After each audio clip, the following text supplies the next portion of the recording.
Okay, so we started our discussion already about solving oblique triangles. And there's going to be two different methods that we're going to be able to use after tomorrow.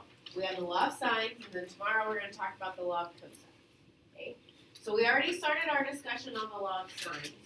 What are the three cases we can use the law of sines? Angle, angle, side, angle, side, angle, and side, side, angle. So these are the two that were in your homework from last night. Okay. This is the one that we are going to talk about today. When we have side, side, angle, this is what we call the ambiguous case.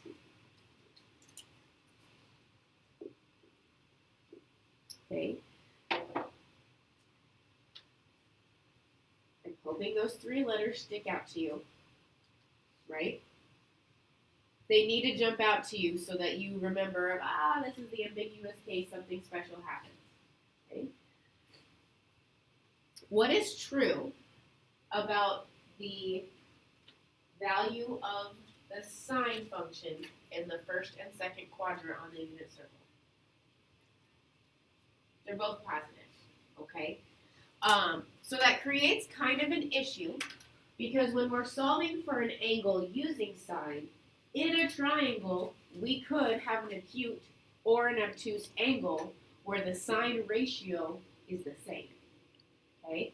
For example, the sine of 30 degrees and the sine of 150 degrees are the exact same ratio. So that's going to create some problems if we're solving for an angle using the law of sines in this case. So what I'm going to show you first is a demonstration as to what could happen. Okay. Let's see. So first of all, the blue information is the given information. So notice how we have side, side, angle. Okay. Well, three different things could happen. This is a fixed angle, and so this dotted line is just helping me kind of see how long that side could be. All right. We need to solve for this side, and then we need to solve for this angle and the angle that would meet the sides. Okay. But if I play around with where this side's going to be, is it ever going to meet up with this potential side? Like no matter where I move this, okay, this is fixed. I can't move the dotted line because of this angle. This side is never going to meet up with it. So it is possible that if you have a side-side angle case, you might not have a solution because our side is too short to meet up with that side. Okay.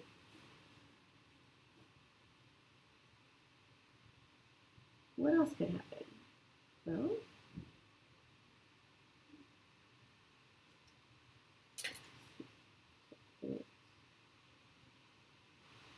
okay. Here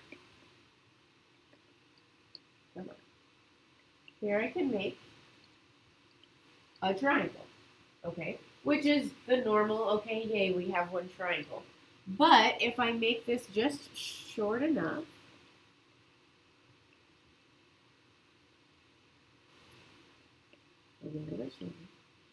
okay, watch this.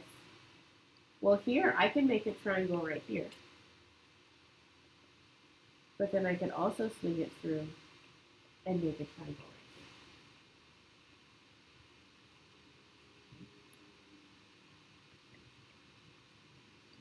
Here, an acute angle works.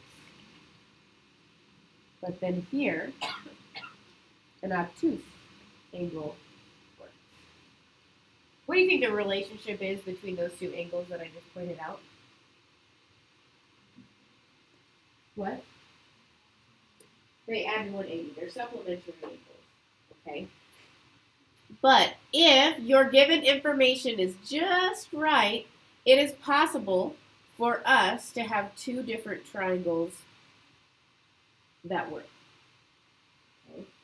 So when we talk about our ambiguous case, okay, we could have 0 triangles that work. We could have 1 triangle that works. Or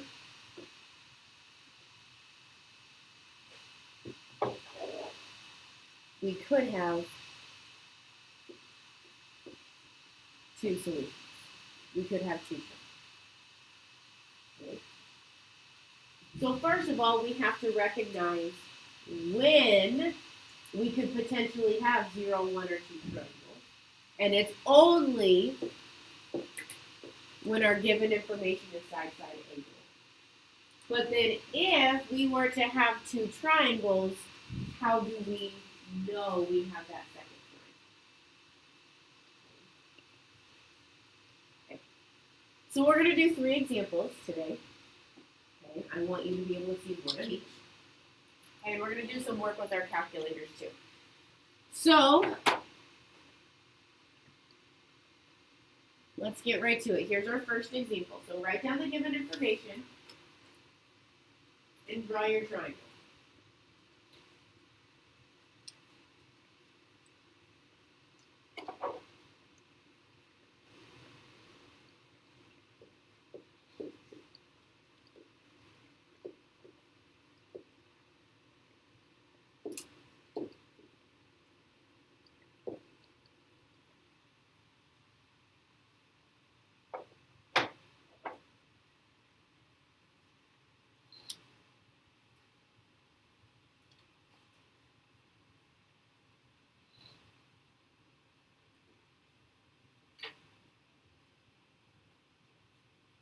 Okay, so notice how our given information is 2 sides and an excluded angle. The angle is not in between our 2 sides, which is why we call it side-side angle. And it tells us, number 1, we need to use the law of sines.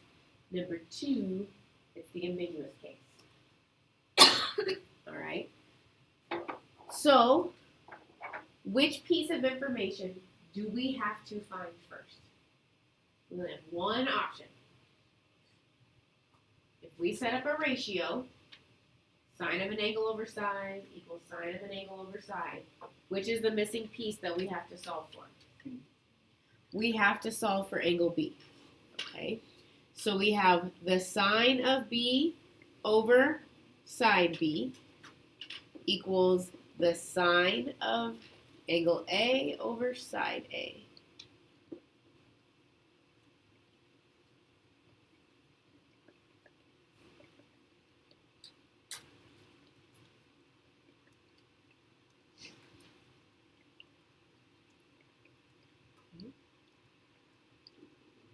So the sine of B, I'm going to multiply that 62 over. And this is what we're looking at right here. Okay. How do I get angle B? What are we going to have to do in our calculator? If I have the sine of B equals a number, what do we need to put into our calculator so that it gives us angle B? We're going to use sine.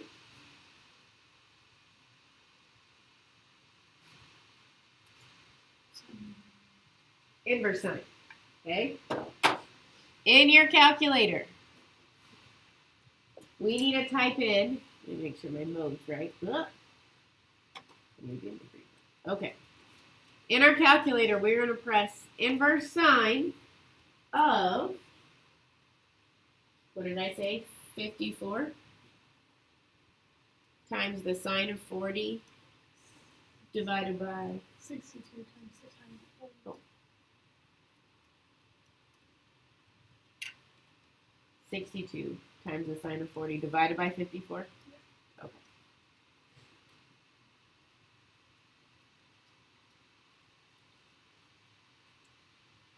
So we get 47.56 degrees.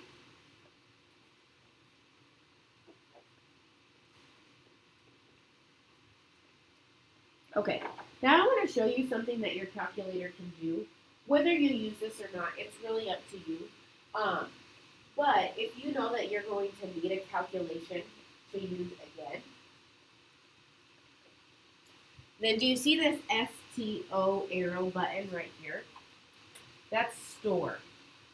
So if I press store alpha, well, what was this? Was this angle B? Was this angle B? Yes? Okay. So if I say store alpha B, then anytime I hit alpha B, it's going to be that number. Like your calculator will store numbers that you assign to different letters if you want to keep it for later on. You don't have to use that, but you have a pretty fancy schmancy calculator, you might as well know how to use it. Okay. All right. Well, coming back to our problem, since this is the ambiguous case, it is possible that we have a second triangle. Okay. Our given information is still the same.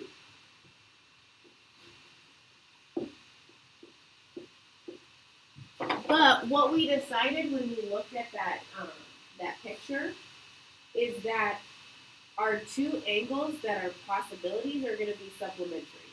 So if my first solution has angle B as 47.56, then our second solution, angle B, is going to be the supplement of that. And it's angle B is what we are splitting it up by because that's the first angle that we found. Okay.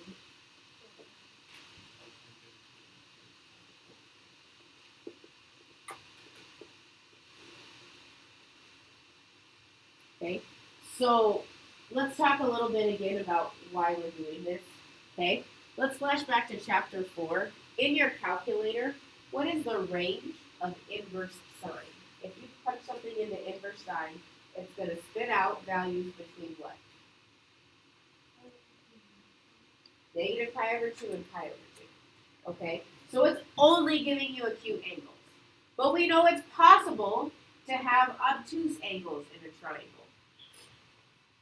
So since our calculator can only give us an acute angle, we have to say, well, it could be an obtuse angle. Okay? The sine of 47.56 degrees and the sine of 132.44 degrees is the same. So when we're using the law of sines and we're solving for that angle, we have to account for both of them. Okay? So now we have two triangles to solve. Okay? Let's come back to the first triangle. Now that we know that angle B is 47.56 degrees, what can we find? Angle C. We know that three angles add up to be 180 degrees. So if we take 180, subtract 40, subtract 47.56, what's left over for angle C?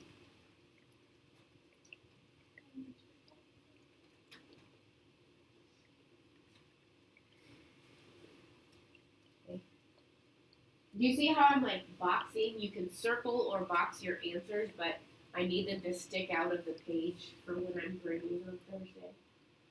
Okay. And then we need side C. Okay. So we need to set up a proportion. So the sine of angle C over side C. Now, I know that we're having to use a rounded answer, but I really can't avoid that solving for side C because we had to solve for angle C. But you can at least do yourself a favor and grab the A's so that you're only using one piece of, or only one rounded answer. Okay, so this is a proportion very similar to what you were working with in your homework.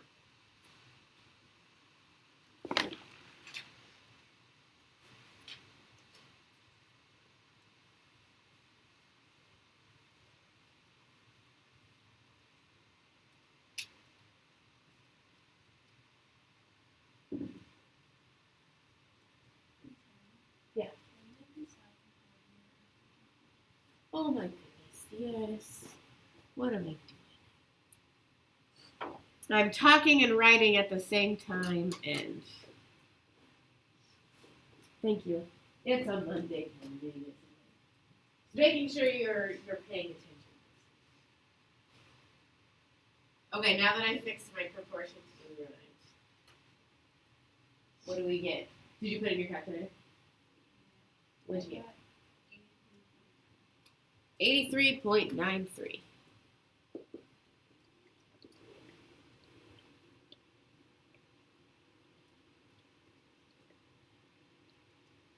Okay, so here's our first triangle, but then we also have a second triangle to solve. So we keep the given information, but now angle B is 132.44 degrees. Okay, so now if angle B is 132.44 degrees, A is still 40 degrees. What does that leave for C? 7.56 degrees. Okay. So now using this angle C, we're going to set up our proportion. The sine of angle C over side C equals the sine of 40 degrees over 54. And now we'll find a new side C for our second triangle.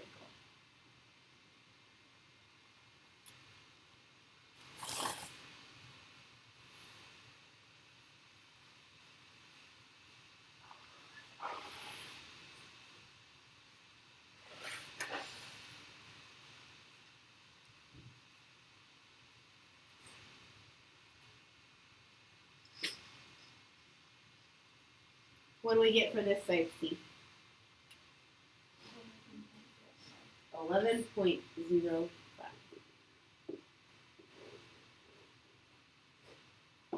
Okay. If you were to look at my paper, can you clearly see where the first triangle information is and where the second triangle information is?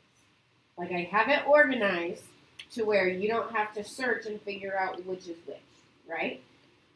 Here's one triangle. I even put a line to divide it. I labeled it second triangle. Here's that information. Okay?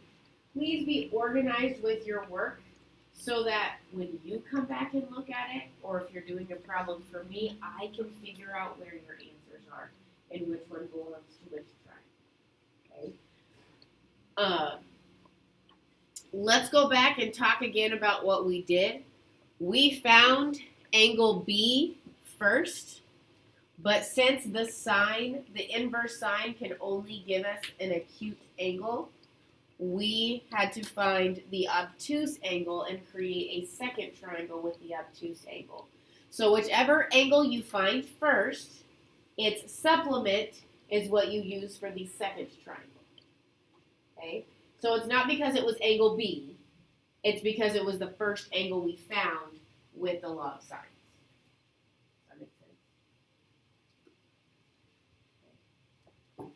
Does that make sense? Yes. So when would, like, because you said it can have 0, 1, or 2, how would Yes. you know when to look for that second solution?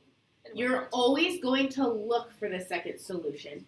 What we're going to look at next is how we know that we don't have the second solution, and I'll show you kind of what happens mathematically. But we're always going to start the second triangle, and then if there's not a second solution, the math will tell us.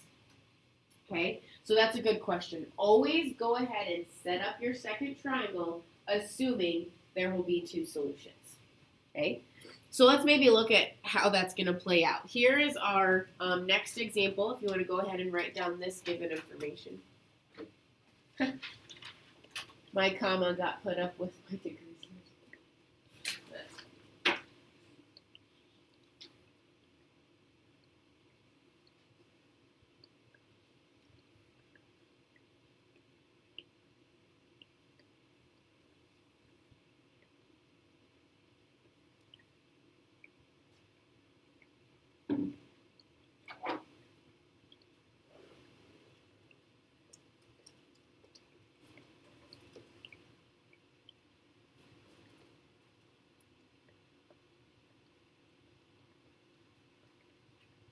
Is my screen shaking? Like I'm not imagining that, right? Okay. It's kind of throwing me off. Okay, so notice how we have two sides and then our angle that is not in between. So we have side-side angle, which means we have, number one, a case for law of sines, but number two, the ambiguous case. The only time ever in the history of solving for triangles, the only time you check for a second triangle is when you have side-side angle. Okay? So the first thing we need to solve for, we have both angle and side for C.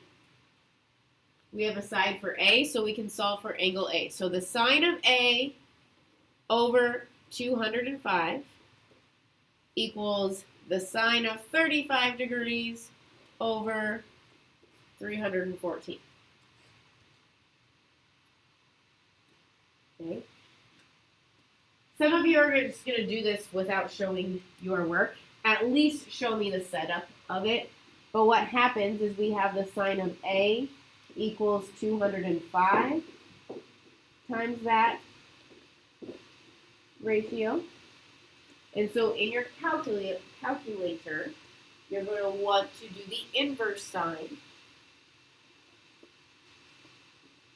And what I would do is I would type in the inverse sine and type all of this in. Just make sure you're closing your parentheses after the sine of 35.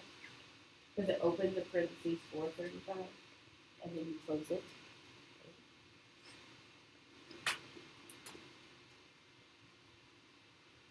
Here's what you get for angle A. 21.99.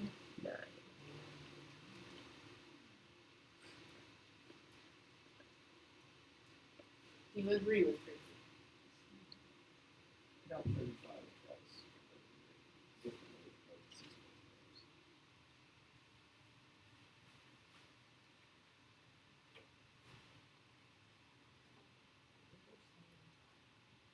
Oh, that's because this is divided by 3 function.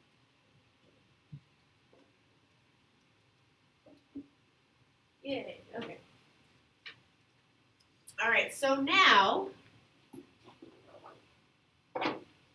it is the ambiguous case, so we need to set up our second triangle. Since we solved for angle A first, that's the one we need to take the supplement of.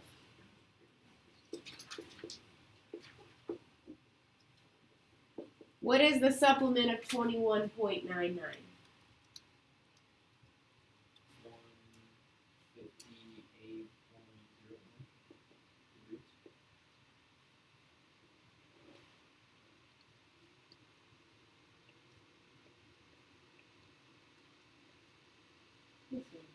158.01.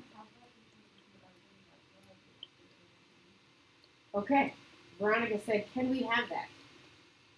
Angle A is 35 degrees. And I just wrote down that angle A is 158.01 degrees.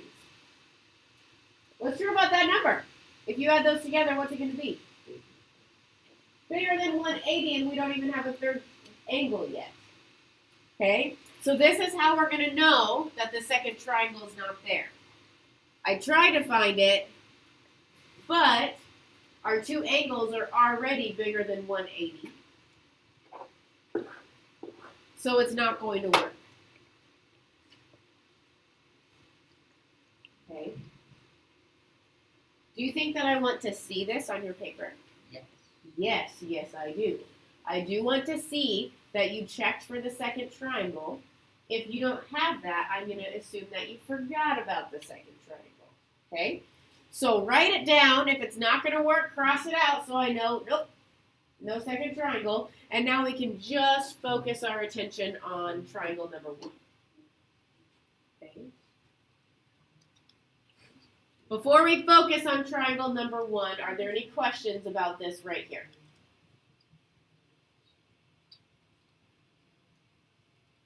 Okay. Caden, what's our angle B? 123.1.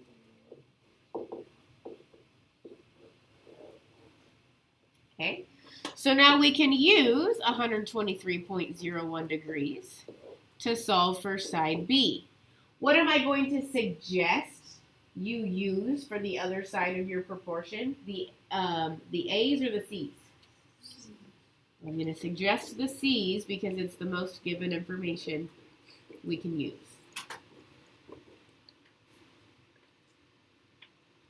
Okay. Now, if you used the B's, it would not be the C's, A's, what am I talking about? A's. If you use the A's, it would not be a problem, but it is possible that your answer and my answer could differ by 1 or 2 hundredths. And not by much, but just that decimal place that we're rounding to could be a little bit different if you use rounded answers more than the given information.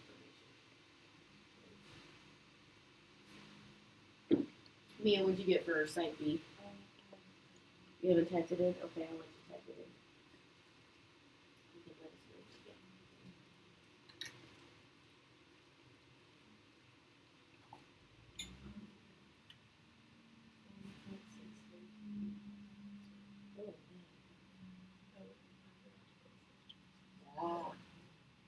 Okay, so Mia had an answer and like, ooh, I don't think that's right, okay? I didn't do a very good job of talking about that in our first example. I'm going to go back and we're going to look at that. Make sure that your biggest angles are across from your biggest sides and your smallest angles are across from your smaller sides. Make sure your triangle makes sense so that you know that the math that you did makes sense, okay?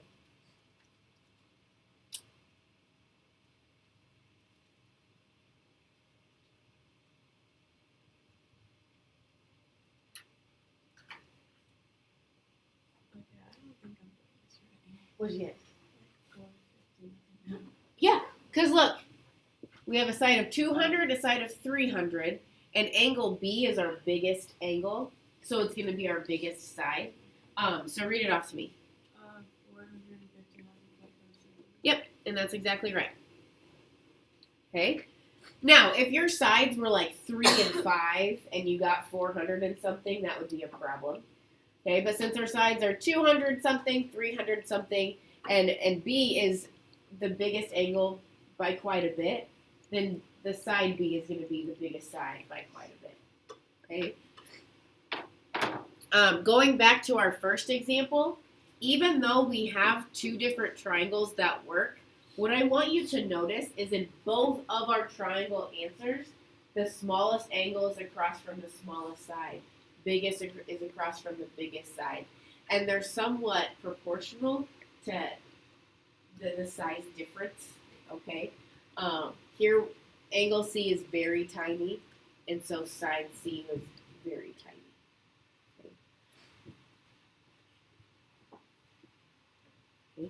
Okay. Any questions on this one solution example?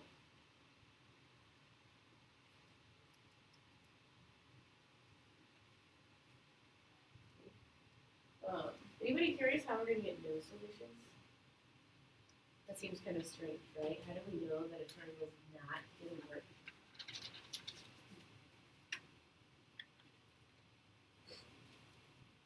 Here's our last example. You're going to have time to start your homework today.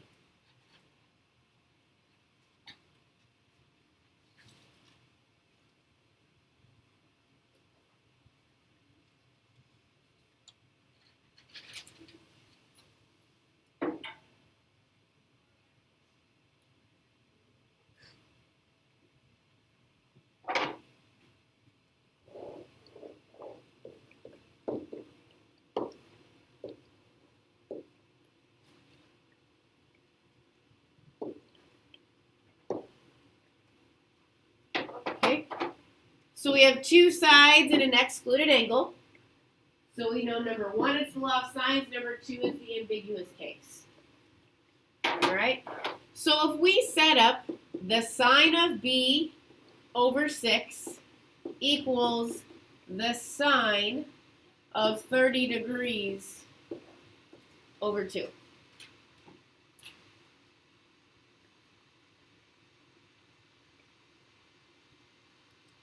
We know what the sine of 30 degrees is.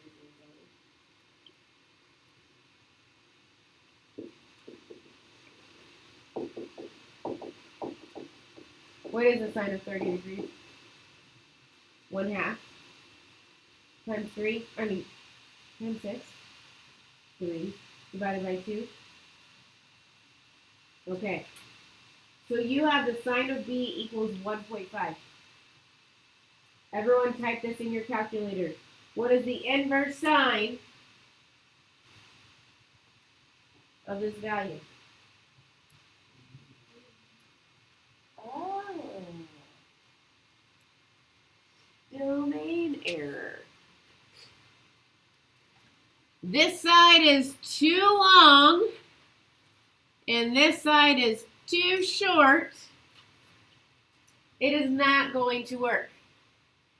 When you get a domain error, your information is not going to work to make a triangle. So this is a no solution. I wanted you to experience that in your calculator, though. Okay? When you set up the law of sines and you get that domain error, that means there is no solution. Okay? Yes?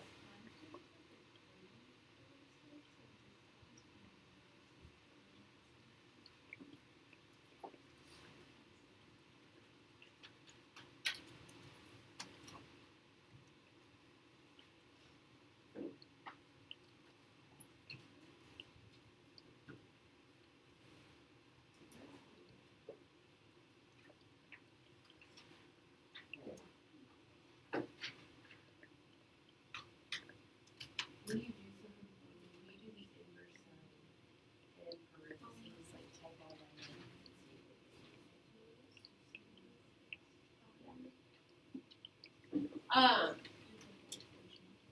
Now let me be very clear, okay? Because I'm not gonna be here tomorrow, so I just want you to understand. When we talk about the law of cosines tomorrow, there will not be a case where you get 0 or 2 solutions.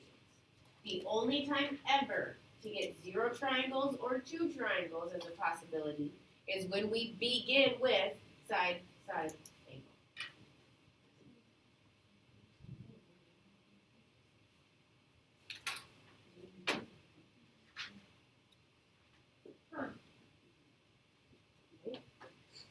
All right, well, we have about 9 minutes left in class.